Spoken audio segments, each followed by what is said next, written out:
Welcome. You've found your way to a life in the arts, and in this particular session, we are interviewing sculptor and photographer Brian Antonio McCarley, and he'll be joining and showing us about his life in the arts in a moment. Uh, First, I'm just going to mention that this is a production of the Masterwork Music and Art Foundation, and that we are an organization that's been in existence for over 60 years, uh, really working to promote and to create excellence in the arts. And we, every couple of years, we give out a major premier grant award, which is we intended to be enough to make a significant difference in the life of an artist or a group. And we also do community awards each year for people for and organizations that are doing important work in the arts and communities. And we do this webinar series called A Life in the Arts. My name is Joe White, and I'm here with Brian Antonio McCarley, and we're going to talk about his life in the arts tonight. So, I have to train myself to not say tonight, because who knows when people are going to be watching this? I have no Yeah. idea. 4 o'clock in the morning. Hopefully not. But anyway, Brian, uh, you have an unusual path to the arts, and I'm going to say that we are recording this on Veterans Day in 2024. And that's actually, given your path to a life in the arts, that's actually a really good thing that we're doing that. Yes, it is. So, so how'd you get to where you're doing what you're doing now? So, yeah, it's a long story. First of all, thanks for having me on. It's a real privilege to be here. Um, it started when I was a kid. I always liked art. I always liked creating things, always making stuff. One year when I was 15, my mother uh my mother was executive director for Amos House, which is a or nonprofit organization that helps displaced families become self-reliant. Mhm. She so she had a lot of hookups between like programs for the state. She knew a lot of people. So one year she got me into this program at Central Connecticut State University. Mhm. It was called Multicultural Arts and Technology. It was a summer program. And what we did is we went to Central Connecticut and we stayed there for a month learning about arts. So I learned about ceramics, painting, photography, and digital editing. So I Mm. learned Photoshop. This is 1998, so it had just really started going. Pioneering. So I started that. I took a liking to photography and ceramics really fast. Um, it was just something I can get a lot of aggression now, especially ceramics is very forgiving. Yes. So I did that for a month, had the best time of my life. And then shortly after, a few years after, I left for the military. So I left for the military, and I kind of lost art for a while because the military, they break you down, they rebuild you, you become this new person, right? Mm. Uh, I That's was the always intention still anyway, yes. it it is way. So while in the military, I kind of lost touch of making and creating, but I still was always like into viewing art and seeing art. When I deployed twice during Operation Iraqi Freedom and Operation Enduring Freedom. When I did that, I traveled the world. I went to Dubai, I went to Italy, I went to Pompeii, Mount Vesuvius, France, Greece, Ireland, Antigua, St. Martin's, all these places. And when I did that, I went on aircraft carriers. So I was always surrounded by something fascinating, especially in Europe, Mm. all the art there, just something grabbed me. I happen to have like a little digital camera that I took with me, took some pictures, came back. A lot of that was 8 years of that. So when I got out in 2010, and I got out because I sustained an injury while on active duty, so I couldn't do my job. So I was forced to leave and try to rediscover myself. Needless to say, for me as well, for me as well as for a lot of veterans, it was hard getting out, right? I didn't Sure. know what to do. I went from this, I went from this reality, this life of absolutely everything you're gonna do every day. Lots of What structure. Lots of structure. So all of a sudden, no structure. Yeah. You get to make it up. hmm So I was deciding what I wanted to do. There's this program called vocational rehabilitation, and it was for disabled vets and paid them to go back to college. So I was like, you know what? Let me go back to college. I never really liked school as a kid. I struggled a lot because I have attention deficit hyperactivity disorder. But this time I was able to take medication. It helped me focus. So my first year in college, I needed some credits. So I decided to take a ceramics class in the summer Hmm. and a photography class because they're two things that I was good at when I was a kid. Right. So needless to say, so the funny part is I showed up 2 weeks late for these classes because I listened to my friend. We were out hanging out in Chicago, and I listened to him. He's like, "Oh, the first weeks are fine," but it was like a month-long class.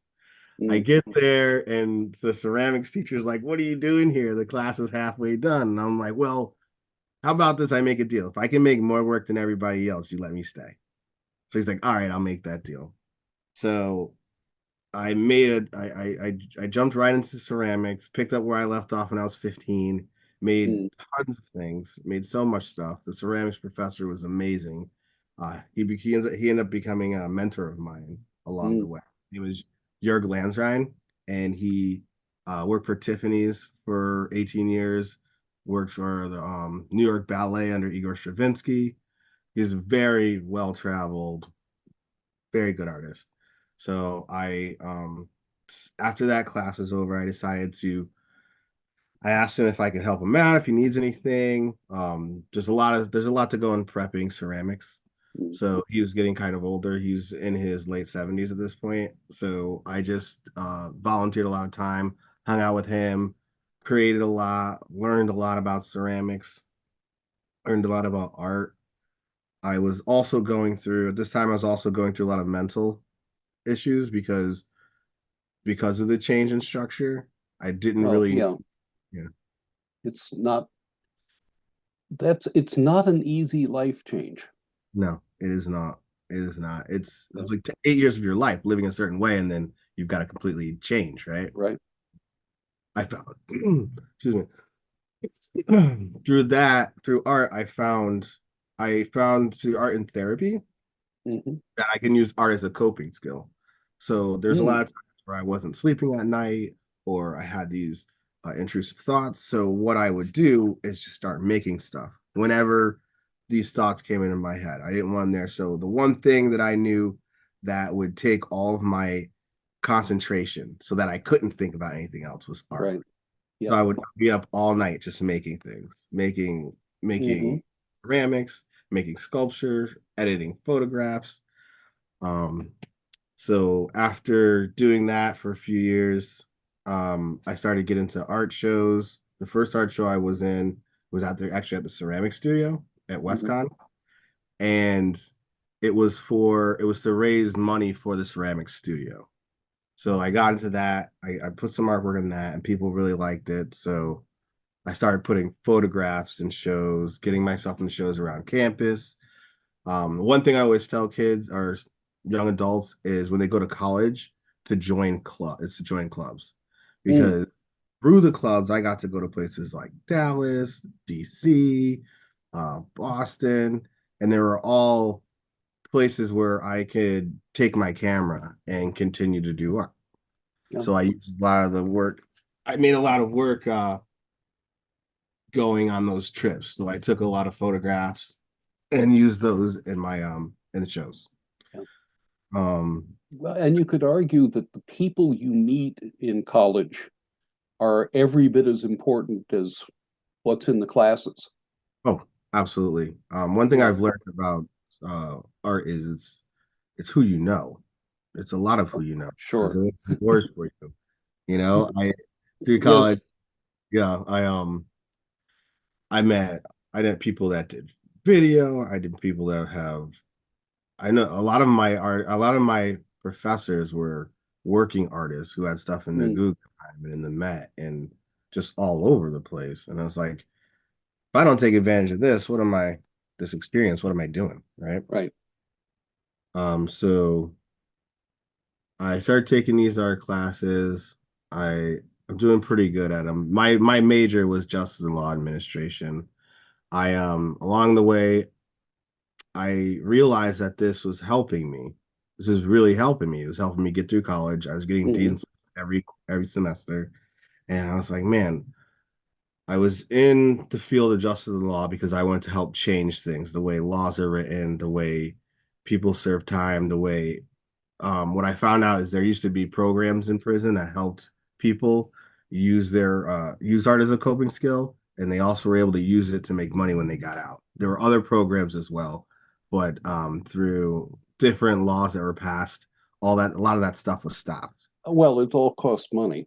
It all And costs money, and and yeah, and this is it's one of the first things we cut, and which yeah, is incredibly stupid. But the uh, I will tell you that I have a personal thing with that. That my mom, who was a retired physician, she was a doctor, and when she retired to North Carolina, uh, she would spend every Thursday night taking AA programs into the state prisons because that was the only rehabilitative service of any kind that was there. and that is crazy. And she, I mean, she's not being paid. She's just, she's a volunteer, but she just did it because she said this needs to get done. There's a And need. so it's I'm I share the frustration that we all say we want a a safer and more less a more law-abiding world, but this would sure be something you could do to have that. Yeah, And we don't wanna. And, we don't want to spend the money. no, we But don't. anyway, but moving right along here, the thing. So you decided to not do the Law and Justice Administration, and you're doing instead making beautiful things. Yeah, yeah.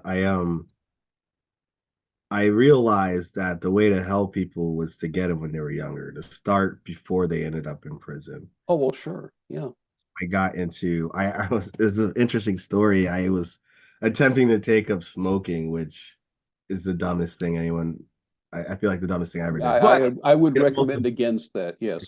so I also, during that time, I was standing outside. It was in the snow, it was cold, and I'm about to graduate. I don't know what I'm going to do. I had taken some psychology classes, and this Hmm. guy walked up to me and asked me about, oh, what do you think about cigarettes, this and that. What he was doing was breaking the ice to have a conversation with me. He ended up being the chair of the clinical mental health program at Westcon. Okay. So he's like, oh, you seem like you'd be a good candidate for this. Check it out, come do the interview and see if you like it. So I did the interview. Next thing you know, I am signed up to start clinical mental health counseling. So I do that for 4 years.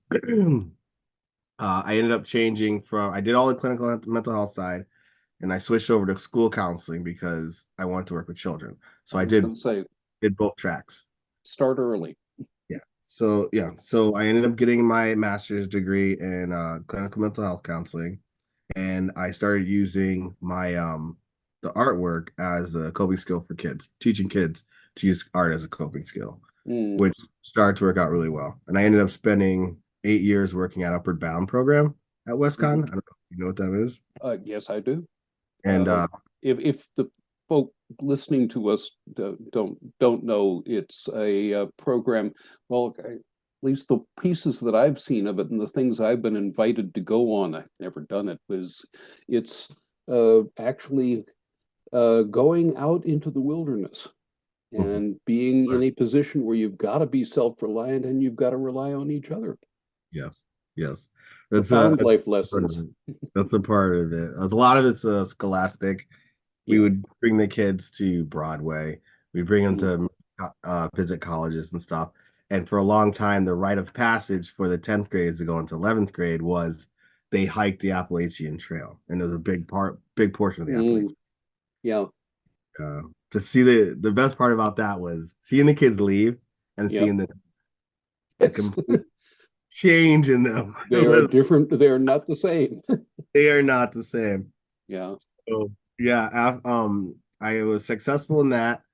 I then I had the opportunity to along the way, well, I should say along the way, I had been following art at WestCon, making art, meeting everyone Hmm. that's in the faculty there, and I had gone to a show with Polonia Nixon, who was one of my professors. She was my advanced figure drawing professor, and I Hmm. saw her work in the old gallery that was in Higgins Hall, and I was like, man, I really want to have work there one day.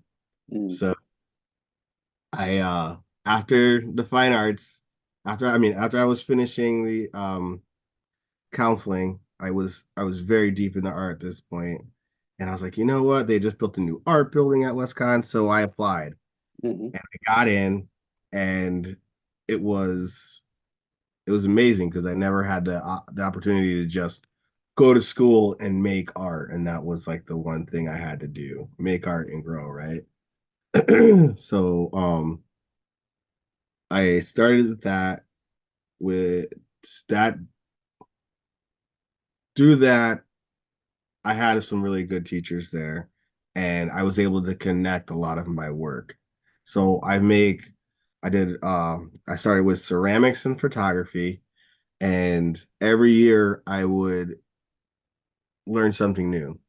That was my thing. So after photography, I learned sewing. I met a friend in Upper Bound. She taught me how to use a sewing machine, and then I had some work in a what you call it, in a fashion show in Danbury. I then learned how to work with leather because leather is like clay. When it's wet, it's malleable and Right. you can shape and form it. After that, I started working with glass, so stained glass, because I can use it with the clay. And after that, I met a person who was building an old Willys Jeep, an old military Jeep. Mm. And I was like, I really want to learn how to weld. So he's like, hey, you help me build this Jeep and I'll teach you how to weld. So then and then I learned how to weld. And ever since then, like through welding, everything has like gotten bigger. I was able to make things bigger.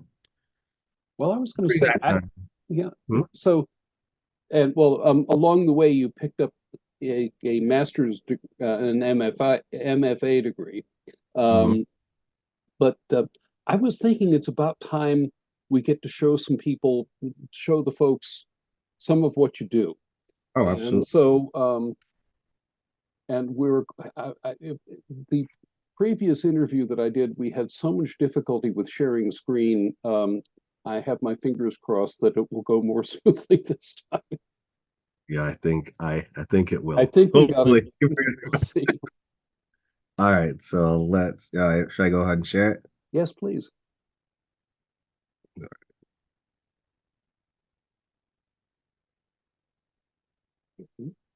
All right, so can you see that?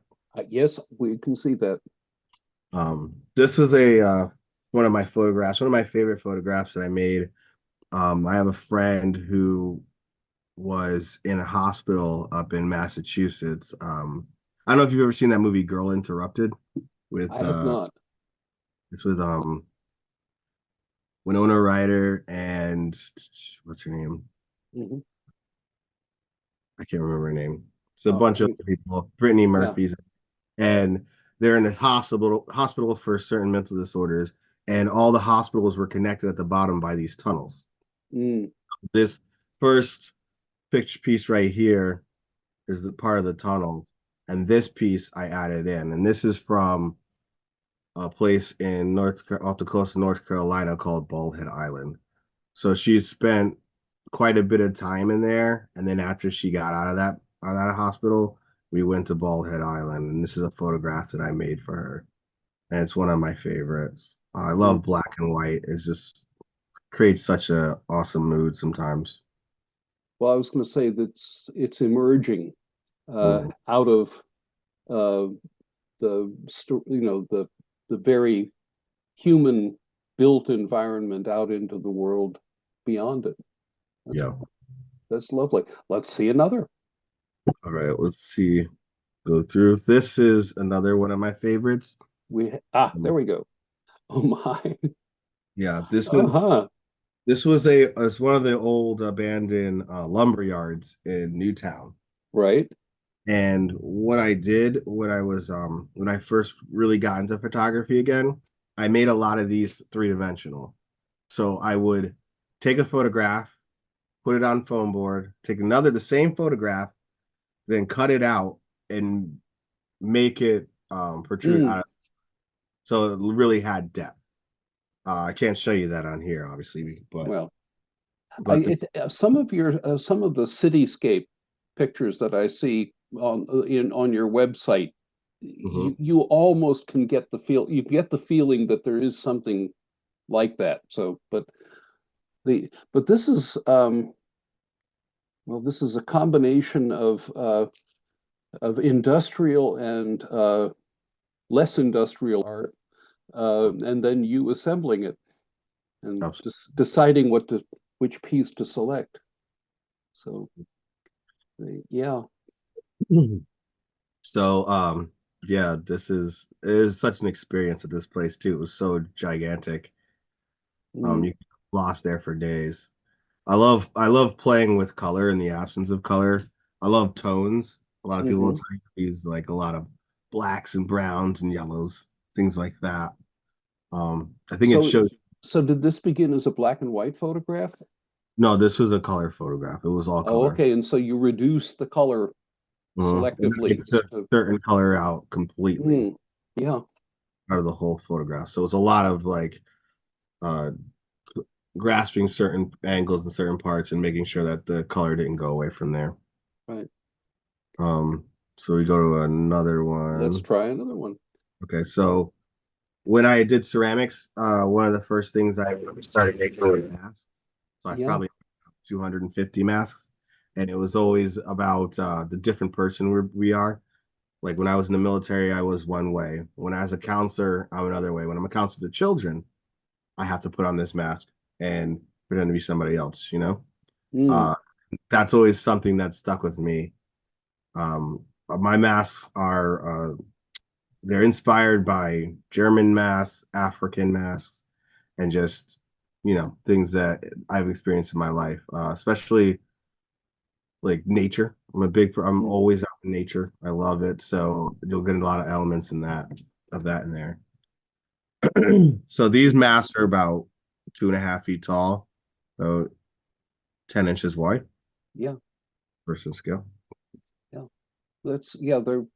They do they well they both. Oh, and this is a favorite of mine. I no Yes. I there this is a very special piece. How tall is this? This piece is 13 feet tall. Mm, 13 feet tall. It's made from, so all of my art is made from reclaimed materials, except for photographs because right. you can't do that. So, um, this is stained glass, steel, and rebar. Mm, This I started making, this was at Jim Felice Studios, and I started making this when my mom was diagnosed with pancreatic cancer. And as you know, uh, having a parent go through that is very stressful, especially on you, stressful on yeah. everybody. I had a lot Yes. of emotions, so I started creating. And I had to make something for a show, and I was just making this thing, and I didn't know what it was going to be. And then my mom got sick, and I was like, "This is her. This is Gladys." Mm, So I put all my feelings, all of all the energy I had when I came back from the hospital, I would work on this. When I was done with Mm, work on this. And it came out really, really well. So those panes of glass are about 3 feet long each. So mm, from here to about here is a single pane, and then there. Um, it's a portal. Um, it's a lot of my work started with is about time and how we're. I'm always in a. I'm always trying to slow down time. I want to observe. I want to experience what life has. And I feel like the older I get, the faster time moves. I yes. don't know if you feel the same way, Yeah.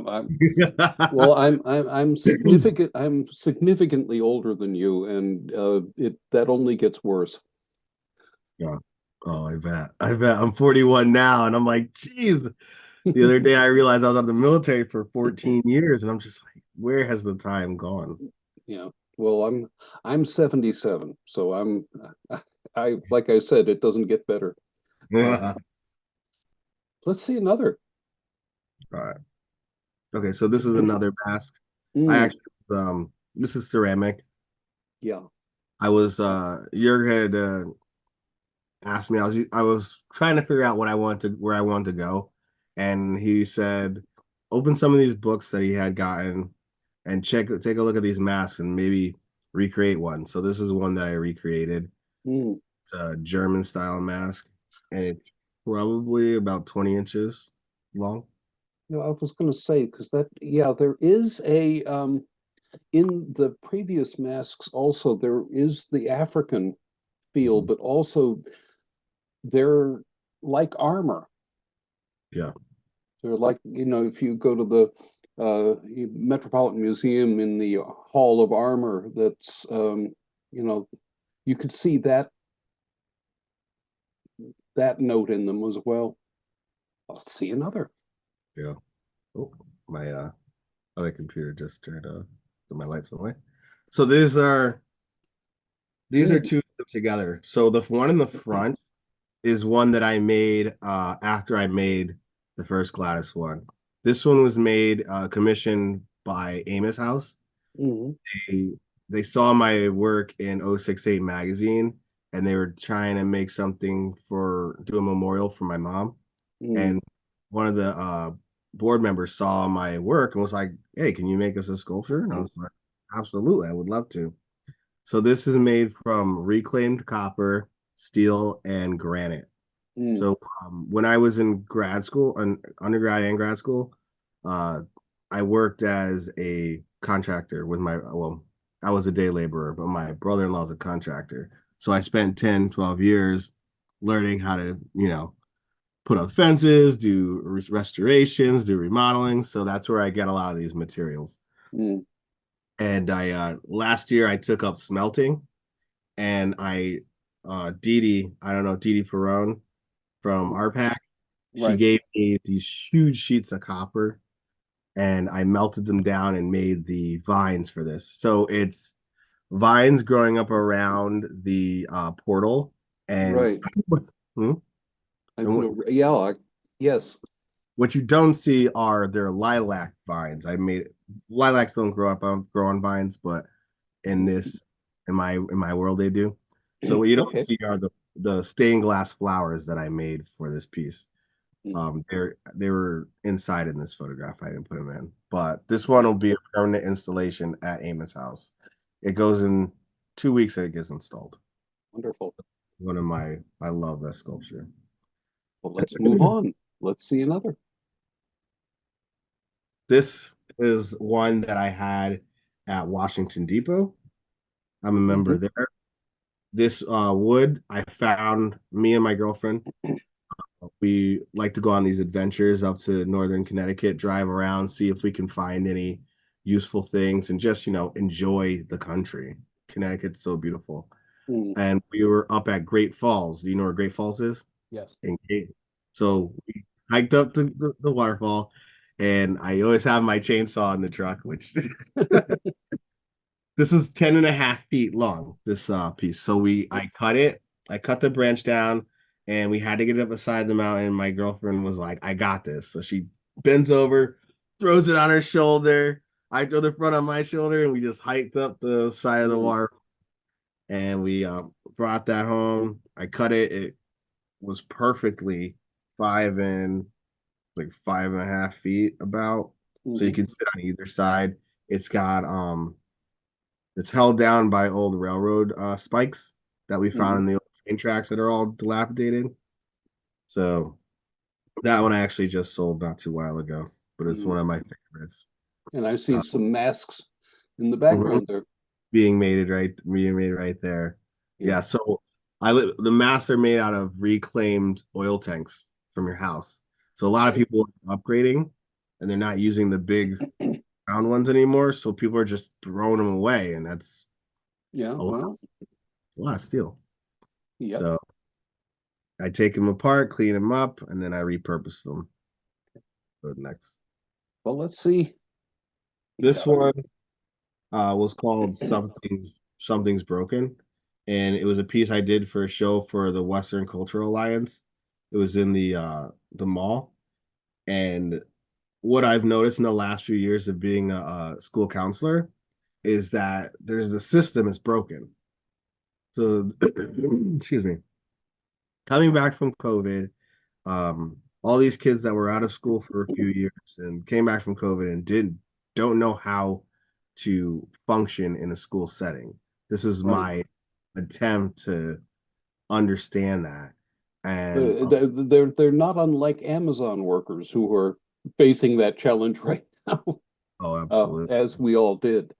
But yeah, but and it's interesting because this also is a portal of sorts. Yes, absolutely. Yeah. Mm, This one's made, that's the base is an old headstone. okay. Um, my brother-in-law has a friend that owns a cemetery. Mm, And when they say someone dies and they have a spouse and they want to have their name put on the gravestone with theirs, if it doesn't line up right, they need a whole new headstone. right. They just throw out all the old ones. Hmm. There you And go. the new one, I'm like, that's such a waste. Yeah. And that plays in, I also feel like that ties into headstones are kind of a portal from one place from life to death. Mm. And I've Oh made yeah. portals using headstones, and I just love granite. I think it's Yeah. wonderful. This is made from smelted copper and aluminum as well. It's about 2 feet tall. Well, yeah. Another one that has to do with time. Obviously, a clock. This is actually upside down. It's the way it sits. It's upside down because time for me is just all over the place. Okay. A couple of years ago, I got into oxidizing paint. So I Mm. have um, Modern Marvels is a paint company. They make bronze, copper, rose gold, iron, um, I think aluminum and silver. And they sell, you can usually use salt water, but they sell different oxidizers. So I can oxidize it to turn brown, oxidize to turn blue, Hmm. green, white. So I've been spending a lot of time playing with those. And earlier in the larger sculpture, the Gladys one with the blue glass, Hmm. that has bronze oxidizing paint. So over time, that will oxidize as well. Same with the smaller one. So it just for me it brings like a whole new mood to the work.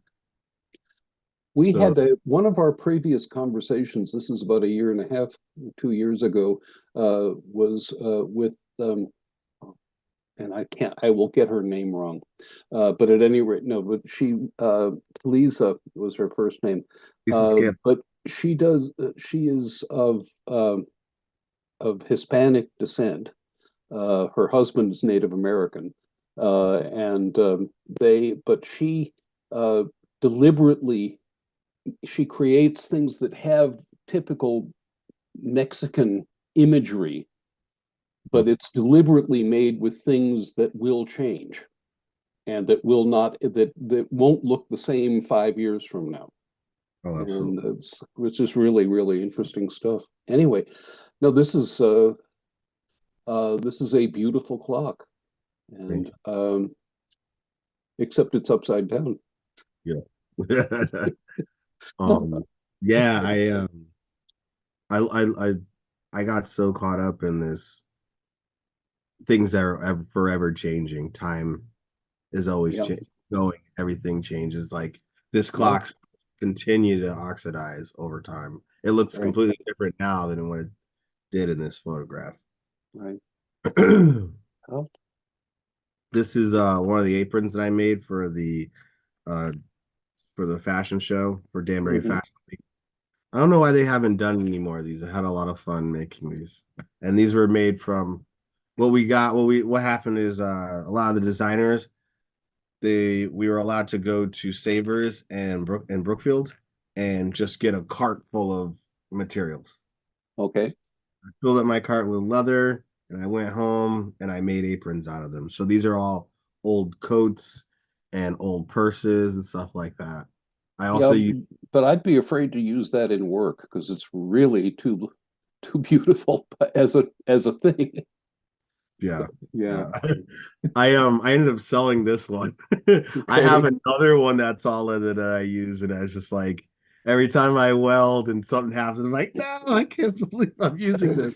But it works really well. So Well, but that's part of its transformation too. absolutely. Okay.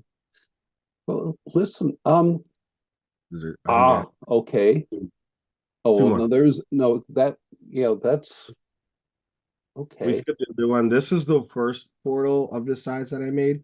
This one Hmm. was on I got commissioned by the city of Danbury to put this up for a year downtown. And this was what I made during COVID. So on the front of it, it has all the people that I know that passed away during COVID. Mm, There's their names are etched into the sides here. right. And then on the back, it has everyone that I know that was born during COVID. Okay. So that was how I processed all of that time. This one is 9 feet tall and it's almost about 4 feet wide. And it's So made does this get to live somewhere else after? Yeah, so one of my friends whose husband passed away, whose name is on here, she bought it. I built a platform for at her house, and it's It's there. installed permanently. Yeah, I The was only gonna thing say. that's changed is I used copper oxidizing paint to go on the edges here, Mhm, and it makes it pop a lot more. right. So yeah, that's about it. Okay. Well, listen, this has been an absolutely delightful, I mean, both the experience of this. I spent some time on your website before our conversation, and but with what you were, it's not just the beautiful objects; it's also the stories behind them. And I'm delighted that we got this down somewhere so Mhm. that the stories can travel with the pieces. And thank you so much for for coming and spending this time. We probably need to spend some time in other conversation because there's a whole bunch of things where, besides the fact that my middle name is almost your last name, uh, my middle name is McCurley with a U, That's and I'm interesting. told that was the Presbyterian minister who baptized my great grandfather. But I mean, we have nobody in our family named that. But at Mhm. any rate, just thank you so much for sharing all of this with us. And it's, why don't you close the share down? And I will put in the title slides that end this, we will have Brian's website. So if you want to go look at some more amazing, particularly, I think we saw a few of your photographs, but there's some really amazing cityscapes Mhm. in on the website, and please go check those out. But at any rate, this has been another Life in the Arts, and Brian Antonio McCarley has been our guest, and just thank you so much for sharing your life and your work. And we hope to see lots more of it in the future. And Thank, uh, thank you and for I'm having me. Joe White, and I will. You know what? It is night. I'm going to say good night, even though who knows when people are watching this. Yeah, They'll be watching it at 7 a.m. and going, what's that fool saying?" It's okay. Anyway, it's all right. all Well, right.